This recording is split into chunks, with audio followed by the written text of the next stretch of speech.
दिल्ली शरद पवारांच्या निवासस्थानी राष्ट्रवादी काँग्रेस शरदचंद्र पवार पक्षाच्या खासदारांची बैठक पार पडली आहे। शरद पवारांच्या राष्ट्रवादी पक्षातील सर्व खासदारांनी नुकतीच पंतप्रधान मोदींची भेट घेतली होती। त्या भेटीनंतर झालेल्या या बैठकीला विशेष महत्त्व प्राप्त झाले। पावसाळी अधिवेशनाच्या सुरुवातीच्या काळात संसदेत झालेली पवार-मोदी भेट आणि त्यानंतर पवारांच्या खासदारांनी घेतलेली पंतप्रधानांची भेट आणि त्यानंतर रेवती सोळ्यांच्या रिसेप्शनला स्वतः पंतप्रधान मोदी, अमित शाह यांच्यासह भाजपच्या बड्या नेत्यांची उपस्थिती, या सगळ्या घडामोडींच्या पार्श्वभूमीवर शरद पवारांच्या घरी झालेल्या बैठकीला वेगळंच महत्त्व प्राप्त झालंय। सगळ्यांची चर्चा करतात, सगळ्या खासदारांची चर्चा करतात, नवीन काही गोष्टी त्यांच्या निदर्शनास आल्या असतील तर त्या आम्हाला त्यासाठी अवगत करून देतात। निश्चित ही कॅज्युअल बैठक होती, त्यामुळे ही रुटीन ही प्रत्येक अधिवेशनाला आम्ही ज्या पद्धतीने भेटतो त्या पद्धतीने। सर, पण या बैठकीपूर्वी तुमच्या सर्वांची पंतप्रधानांसोबत पण भेट झाली आहे, तर त्यामुळे ही बैठक जरा महत्वाची आहे। आपल्याशी सविस्तर बोलले, माननीय पंतप्रधानांच्या भेटी संदर्भात मी आपल्या सर्वांशी सविस्तर बोललेलं आहे आणि ही आजची बैठक ही नेहमी प्रत्येक सेशनला तुम्ही सगळेच बघतात की अशा रेग्युलर बैठका होत असतात। मोदी साहेबांकडे मांडले विषय ते पवार साहेबांना आणि काय वेगळी चर्चा झाली? काय ना, आमच्या मतदारसंघाचे प्रश्न काय आहेत, प्रलंबित विषय काय आहेत, सीएमशी बोलायचे त्याविषयी चर्चा झाली आहे। राष्ट्रवादी काँग्रेस शरदचंद्र पवार पक्ष एनडीएमध्ये सहभागी होणार असल्याच्या चर्चा सुरू असतानाच एक लक्षवेधी घटना घडली आहे। दिल्लीमध्ये महाराष्ट्र सदनित जलजीवन मिशनची महत्त्वाची बैठक सुरू होती। ही बैठक सुरू असतानाच अचानकपणे सुप्रिया सुळे आणि विनोद तावडे हे दोन्ही खासदार चालू बैठकीतून बाहेर पडले। त्यानंतर दोघेही एकाच कारमधून निघून गेलेत। शरद पवारांच्या राष्ट्रवादी पक्षाच्या महत्त्वाच्या निर्णयांवर सुप्रिया सुळेंचा प्रभाव असतो, तर राष्ट्रीय सरचिटणीस असल्यामुळे भाजपच्या अनेक मोठ्या निर्णयांमध्ये विनोद तावडे सहभागी असतात आणि याच कारणामुळे सध्या राजकीय वर्तुळात चर्चांना उधाण आलंय। दरम्यान शरद पवारांच्या राष्ट्रवादी पक्षाचे खासदार अमोल कोल्हे आणि सुप्रिया सुळे आणि विनोद तावडे हे केवळ एका बैठकीला जात होते, त्यात राजकीय अर्थ काढण्याची आवश्यकता नसल्याचं म्हटलंय।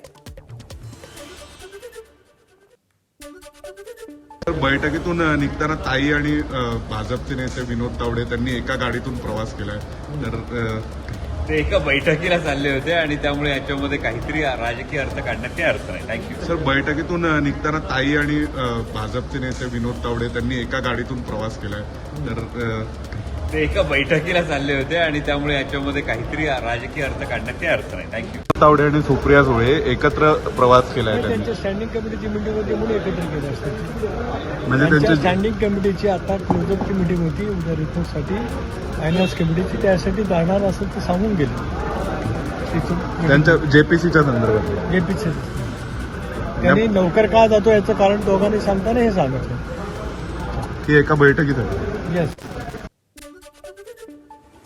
दरम्यान जलजीवन मिशनच्या बैठकीत सत्ताधारी आणि विरोधी पक्षाच्या खासदारांनी नाराजी व्यक्त केल्याची माहिती समोर आली आहे। जलजीवन मिशनचा खर्च केंद्र आणि राज्यानं 50% उचलायला हवा अशी मागणी यावेळी समोर आली आहे। याच मागणीवरून राज्याचे मंत्री आणि केंद्रातील मंत्र्यांमध्ये आरोप प्रत्यारोप रंगले। ज्या कोणत्या कॉन्ट्रॅक्टर्सनी काम पूर्ण नाही केलं त्यांना पिनलाइज करण्यात आलं पाहिजे, तोही विषय मीटिंगमध्ये गाजला आहे। परंतु एकंदर माझ्या लोकसभा असेल, महाराष्ट्रातील सगळे जिल्हे असतील, विशेषतः ग्रामीण भागातील सगळे जिल्हे असतील, आम्हाला सगळ्यांना एक विश्वास माननीय CR पाटील साहेबांनी दिला की येत्या काही महिन्यामध्ये ही योजना यशस्वीरित्या पूर्ण होईल। कॅबिनेट मिनिस्टर CR पाटील साहेबांनी उत्तर दिलं, त्या उत्तरामध्ये कुठल्याच सांसदच्या समाधान झालेलं नाही आहे आणि दोन्ही डबल इंजिनची सरकार असल्यानंतरही दोन्ही मंत्र्यांमध्ये ताळमेळ दिसायला नाही। मी जे प्रश्न केला की आम्ही 2024मध्ये सर्व योजना मंजूर करून घेतल्या नागपूर जिल्ह्याच्या आणि त्यानंतरही आमचे सर्व प्रपोजल व्यवस्थित आहे, आम्ही वेळेच्या आतमध्ये सर्व पैसे आपली मागणी केलेली आहे, त्यानंतरही 65 कोटी रुपये आमचे निधी केंद्राकडे अडकून आहे। शिवसेना पक्ष आणि चिन्हावर आज सर्वोच्च न्यायालयामध्ये सलग 5व्या दिवशी सुनावणी होणार आहे। दुपारी 2 वाजता या सुनावणीला सुरुवात होईल। काल झालेल्या सुनावणीत ठाकरेंच्या शिवसेनेचे वकील कपिल सिब्बल यांनी निवडणूक आयोगाच्या भूमिकेवर जोरदार टीका केली होती। 2018 मधील पक्षाची घटना आयोगाला माहिती नव्हती, हा दावा चुकीचा असल्याचा युक्तिवादही त्यांनी केलाय। दरम्यान आज आमदारांच्या अपात्रतेच्या मुद्द्यावर बाजू मांडत कपिल सिब्बल आपला युक्तिवाद पूर्ण करण्याची शक्यता आहे। सरन्यायाधीश सूर्यकांत, न्यायमूर्ती जयमाला बागची आणि न्यायमूर्ती व्ही मोहना यांच्या खंडपीठासमोर ही सुनावणी सुरू आहे। तर शिवसेना पक्ष आणि चिन्हासंदर्भात सुप्रीम कोर्टात काल सलग चौथ्या दिवशी सुनावणी पार पडली आहे। सरन्यायाधीश सूर्यकांत, न्यायमूर्ती जयमाला बागची आणि न्यायमूर्ती व्ही मोहना यांच्या त्रिसदस्यीय खंडपीठासमोर ठाकरे गटाचे वकील कपिल सिब्बल यांनी युक्तिवाद केला। सिब्बल यांनी यावेळी निवडणूक आयोगाच्या भूमिकेवर सडकून टीका केली आहे। आयोगाला 2018ची पक्षाची घटना माहिती नव्हती, हा दावा खोटा असल्याचं सिब्बल यांनी कोर्टासमोर मांडलंय। तसंच 21 जून 2022ला घडलेल्या पक्षफुटीवेळी राजकीय पक्षातलं बहुमत ठाकरेंकडेच होतं, आयोगानं हे लक्षात न घेता निकाल दिला, असा युक्तिवादही कपिल सिब्बल यांनी केलाय। आयोगानं अधिकारांचा गैरवापर करत निकाल दिल्याचं सिब्बल यांनी म्हटलंय। दरम्यान सुप्रीम कोर्टातल्या या सुनावणीनंतर शिंदेच्या शिवसेनेचे खासदार नरेश म्हस्के आणि ठाकरेंच्या शिवसेनेचे खासदार संजय राऊत माध्यमांसमोर आले। यावेळी राऊतांनी आयोगानं फुटीर गटाला दिलेलं पक्षाचं चिन्ह बेकायदेशीर असल्याचं म्हटलंय, तर म्हस्केंनी निवडणूक आयोगावर खापर फोडण्याचं काम सुरू असल्याचं म्हटलंय। या देशाच्या निवडणूक आयोगानं ज्या पद्धतीनं सुनावणी घेतली, सुनावणी न घेता, मला वाटतं नाही का, कोणतीही सुनावणी न घेता एका फुटीर गटाला पक्ष आणि चिन्ह म्हणून मान्यता दिली, ते किती बेकायदेशीर आहे। पक्ष संघटना फुटलेली नाही, विधिमंडळ पक्षातली फूट म्हणजे पक्षातली फूट नाही, याच्यावरच आज युक्तिवादाचा जोर होता। युबीटीच्या युक्तिवादामध्ये इतर मुद्दे नसल्यामुळे केवळ निवडणूक आयोगाच्या भूमिकेवरती प्रश्न उपस्थित केले जात आहेत, त्याला विलन ठरवण्याचा ते प्रयत्न करत आहेत पहिल्या दिवसापासून। त्यात वेगळं काही नाही आहे आणि विधिमंडळ पक्षामध्ये फूट पडली आणि राजकीय पक्षात फूट पडली नाही, राजकीय पक्ष वेगळा, विधिमंडळ पक्ष वेगळा, अशा पद्धतीच्या जे काही युक्तिवाद चाललेत, मला एवढंच सांगायचं आहे का फक्त लोकप्रतिनिधीच्या जीवावर नाही निवडून आलो, कार्यकर्ते पदाधिकारी आमच्या सोबत आहेत म्हणून आम्ही निवडून आलेलो, यांच्यासोबत नव्हते म्हणून यांची ही अवस्था झालेली आहे। रायगड आणि नाशिकच्या पालकमंत्रीपदाचा तिढा अजूनही सुटलेला नाही। या पार्श्वभूमीवर सामान्य प्रशासन विभागानं स्वातंत्र्य दिनाच्या ध्वजारोहणाबाबत परिपत्रक जारी केलंय। रायगड जिल्हा मुख्यालयात आयोजित करण्यात येणाऱ्या कार्यक्रमात रोहियो मंत्री भरत गोगावले यांच्या हस्ते ध्वजारोहण होणार आहे, तर अदिती तटकरे कोकण विभागीय आयुक्त कार्यालयामध्ये ध्वजारोहण करतील। मंत्री भरत गोगावले यांनी पालकमंत्रीपदाबाबत येत्या 2 दिवसात घोषणा होणार असल्याचा विश्वास व्यक्त केलाय। तर नाशिकमध्ये गिरीश महाजन यांच्या हस्ते ध्वजारोहण होईल। बीडच्या पालकमंत्री सुनेत्रा पवार बीडमध्ये ध्वजारोहण करतील, तर राज्यपालांकडून पुण्यात ध्वजारोहण केलं जाईल। 15 ऑगस्टचा झेंडावंदन रायगड जिल्ह्याचा आज आमच्या हस्ते होणार आहे। मी त्याबद्दल समाधी आनंदी आहे, परंतु पालकमंत्री पदासाठी जे सगळ्यांची चर्चा आहे त्यामध्ये मला वाटतं कदाचित या 2 दिवसामध्ये तेही डिक्लेरेशन होईल।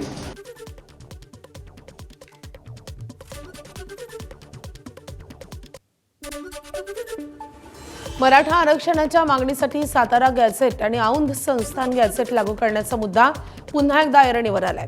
राज्य सरकारनं या दोन्ही गॅझेटचा अभ्यास आणि अंमलबजावणीसाठी काम सुरू केल्याची माहिती समोर येते। मंत्रिमंडळ उपसमितीचे सदस्य छत्रपती शिवेंद्रसिंहराजे भोसले यांच्याशी चर्चा केल्यानंतर पुढील दिशा ठरवली जाईल।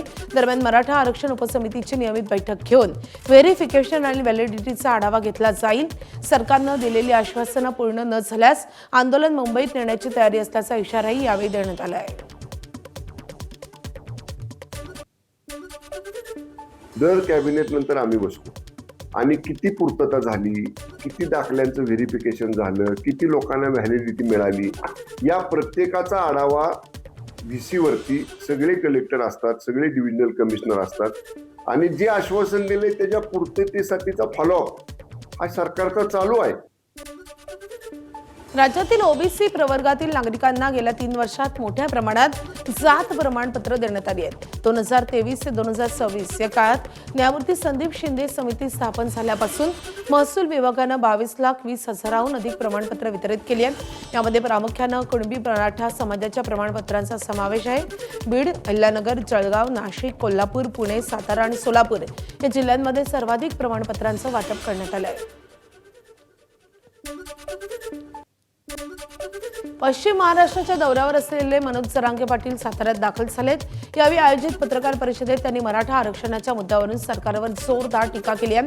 मराठा समाजाकडे करोडो रुपयांच्या गाड्या आहेत, मग आरक्षण कशाला असा प्रश्न उपस्थित करणाऱ्यांना त्यांनी सुनावले। यावेळी त्यांनी मंत्री छगन भुजबळ आणि चंद्रशेखर बावनकुळे यांच्यावरही निशाणा साधलाय। माझ्याबद्दल कितीही गैरसमज पसरवले तरी माझ्या मागे मराठा समाज आहे आणि त्यांच्या मागे मी ठामपणे उभा आहे, असा इशाराही त्यांनी मुख्यमंत्री देवेंद्र फडणवीस यांना दिला आहे।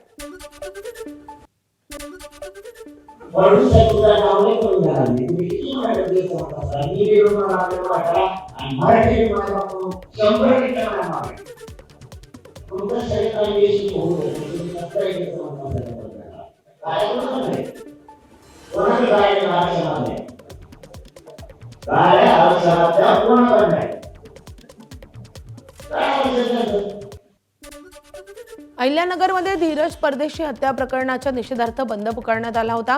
यावेळी भाजपचे आमदार अक्षय कर्डिले यांनी एक अत्यंत वादग्रस्त विधान केले।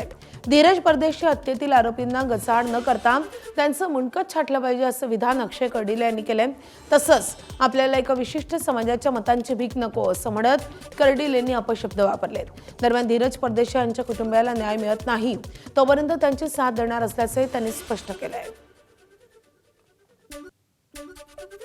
जर तुम्ही आरोपी अटक करत नसताल तर आम्हाला सांगा, इथं बसलेले जरी तिथे मुकुंदनगर मध्ये घुसले नाही एक जिवंत राहणार नाही। मी तर म्हणतो त्यांना गजाआड नाही करायचं, काय करायचं त्यांचे मुंडके छाटले पाहिजे, त्याशिवाय त्यांच्या वय थांबत नाही। त्यांनी काय 3 दिवसापासून लावलंय की हे राजकारण चालू आहे। अरे तुम्हाला माझ्या बापानेही सांगितलं होतं तुमचे मत तुम्हालाच राहू द्या।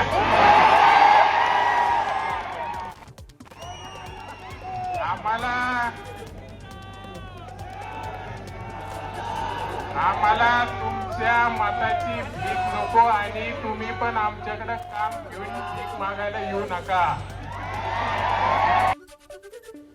महाराष्ट्रातील जलजीवन मिशनच्या बैठकीत सत्ताधारी आणि विरोधी पक्षांच्या खासदारांनी नाराजी व्यक्त केल्याची माहिती समोर येते।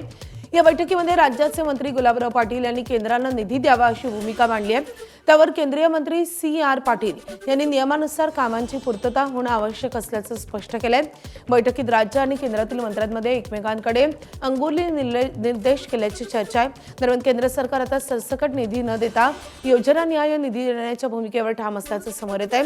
स्थानिक पातळीवर भ्रष्टाचार आणि अपूर्ण कामांच्या पार्श्वभूमीवर हा निर्णय घेण्यात आल्याची माहिती आहे। मुंबईला पाणी पुरवठा करणाऱ्या 7 जलाशयांमध्ये मिळून एकूण क्षमतेच्या 89.49% पाणीसाठा जमा झाला होता। या 7 जलाशयांमधील पाणीसाठ्याची सद्यस्थिती पाहता मुंबई महापालिका प्रशासनानं जलतरण तलावांचा पाणी पुरवठा पुन्हा सुरू करण्याचा निर्णय घेतलाय। महापालिका प्रशासनाच्या या निर्णयाला सत्ताधारी भाजपनं आक्षेप घेतलाय आणि त्यामुळे मुंबई महापालिकेत प्रशासन आणि सत्ताधारी महायुती यांच्यामध्ये समन्वयाचा अभाव असल्याचं दिसून येत आहे। जोवर मुंबईतल्या सर्वसामान्य नागरिकांना पाणी पुरवठा सुरळीत होत नाही तोवर या निर्णयावर फेरविचार करण्याचे आदेश स्थायी समिती अध्यक्ष प्रभाकर शिंदे यांनी दिलेत। पण मुंबई महापालिका प्रशासनानं पुन्हा आदेश काढून 16 ऑगस्टपासून महापालिकेचे जलतरण तलाव सुरू करण्याची घोषणा केली आहे।